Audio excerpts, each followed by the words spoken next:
अस्सलाम वालेकुम नाजरीन, ये फैसल शबली फराज और फैसल जावेद आए हैं। अभी कुछ देर पहले पिम्स आए हैं, जो अंदर शहबाज गिल से मिलने जा रहे हैं।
अस्सलाम वालेकुम नाजरीन, ये पिम्स के अंदर के मनाज़र हैं, जहाँ पर कुछ देर पहले शबली फराज और फैसल जावेद आए हैं, जो इस वक्त हॉस्पिटल के अंदर मौजूद है, लेकिन उन्हें शहबाज गिल से मिलने नहीं दिया जा रहा।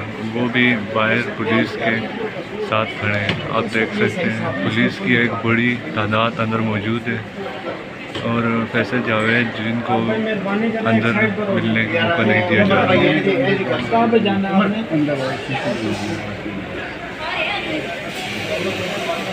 आपका भाई क्या फुटेज ले रहे हैं, फुटेज ले रहे हैं, फोटो लेनी है रास्ता छोड़ दे। 1 मिनट बस।